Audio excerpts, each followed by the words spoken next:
Hello friends, I am Gami Safira. Welcome to my online class. Subject Hindi, Standard 7, Lesson number 3. Lesson कल हमने देखा था कि शिशुपाल को दरबार में सम्राट अशोक बुलाते हैं और उनको न्याय मंत्री बनाते हैं। और न्याय मंत्री बनाने के बाद क्या होता है, बहुत अच्छी तरह से शिशुपाल क्या करते हैं, संचालन करते हैं और राज्य का कारभार बहुत अच्छी तरह से चल रहा है। मगर एक महीने के बाद क्या होता है कि एक जो चौकीदार होता है उनकी हत्या हो जाती है। खोज करने पर पता चला कि हत्या खुद सम्राट ने की थी। अब समस्या थी कि सम्राट को अपराधी कैसे बताया जाए। न्याय सम्राट और साधारण व्यक्ति दोनों के लिए एक समान है, यह सोचकर न्याय मंत्री ने अपना कर्तव्य निभाया और उन्होंने अपना जो डिसीजन था वो मन में ठान लिया कि उनको राज दरबार में जाकर क्या करना है। अब हम आगे का चैप्टर देखेंगे। सिंहासन पर बैठे हुए थे। आते ही उन्होंने शिशुपाल से पूछा, अपराधी का पता चला? न्याय मंत्री ने साहसपूर्वक कहा, जी हाँ, चल गया। तो फिर उसे उपस्थित करो। न्याय मंत्री कुछ रुके, फिर अपने एक उच्च अधिकारी को कहते हुए बोले, धनवीर, गिरफ्तार कर लो, मैं आज्ञा देता हूँ। संकेत सम्राट की ओर था। दरबार में निस्तब्धता छा गई। सम्राट का चेहरा क्रोध से लाल हो गया। वे सिंहासन से उठ खड़े हुए और बोले, इतना साहस? क्या हुआ कि शिशुपाल ने तो साहसपूर्वक बोल दिया कि अपराधी कौन है? सम्राट अशोक, और उनके तरफ ही संकेत था। तो उन्होंने संकेत से बताया कि अपराधी और उच्च अधिकारी को सम्राट को गिरफ्तार करने के लिए आज्ञा दी। तो दरबार में निस्तब्धता छा गई, यानी कि सन्नाटा छा जाना, शांति छा जाना। सम्राट का चेहरा को क्रोध से लाल हो गया। बहुत गुस्सा आया। किसको? सम्राट को। वे सिंहासन से उठ खड़े हुए और बोले, इतना साहस? क्या आप में इतनी सारी हिम्मत है कि आप मुझे क्या बोल रहे हैं कि मैं अपराधी हूँ? न्याय मंत्री ने ऐसा भाव प्रकट किया जैसे कुछ सुना ही न हो। उन्होंने अपने शब्दों को फिर दोहराया, धनवीर, देखते क्या हो, अपराधी को गिरफ्तार करो। मंत्री ने क्यों ऐसा भाव प्रकट किया? क्योंकि कोई भी अपने सम्राट को थोड़ी ना पकड़ सकता है, गिरफ्तार थोड़ी ना कर सकता है। तो उसको लगा कि न्याय मंत्री गलत बोल सकते हैं ना, तो इसीलिए पहले तो वो ऐसा भाव प्रकट किया जैसे कुछ सुना ही ना हो।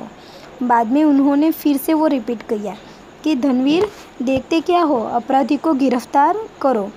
तो दूसरे ही क्षण सम्राट के हाथों में हथकड़ी पड़ गई। न्याय मंत्री ने कहा, अशोक, तुम पर पहरेदार की हत्या का अपराध लगाया जाता है, तुम इसका क्या उत्तर देते हो? क्या न्याय मंत्री ने कि सम्राट के हाथों में हथकड़ी पहना दी और अब वो बोल रहे कि अशोक, सम्राट अशोक, तुम पर पहरेदार की हत्या का अपराध लगाया जाता है, तो तुम इसका क्या उत्तर देते हो?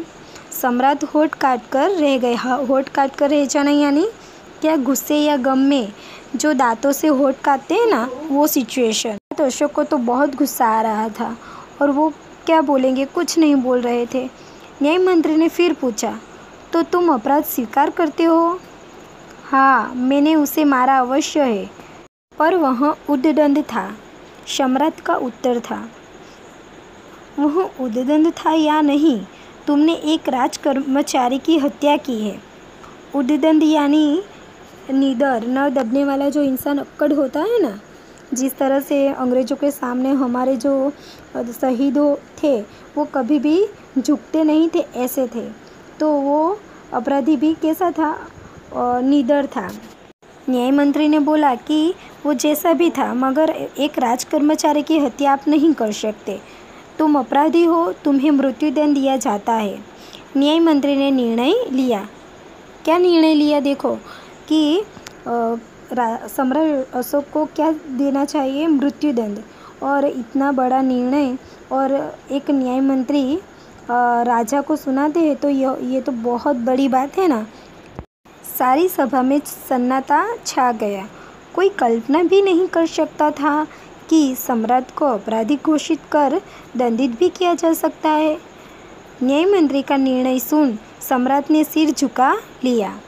वे तो स्वयं शिशुपाल की परीक्षा लेना चाहते थे। शिशुपाल अपनी परीक्षा में सफल हो गए थे।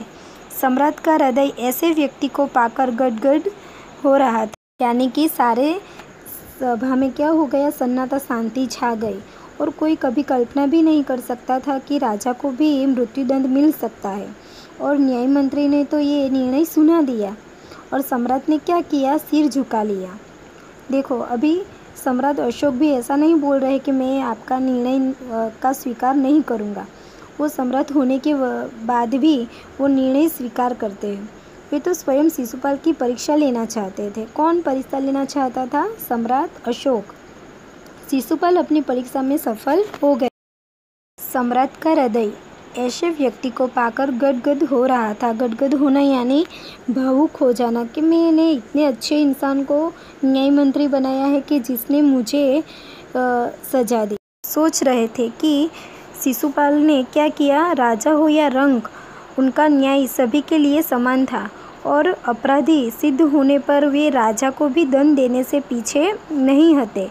उनकी इसी निडरता से प्रभावित होकर सम्राट अशोक ने उन्हें न्याय मंत्री पद से नहीं हटने दिया।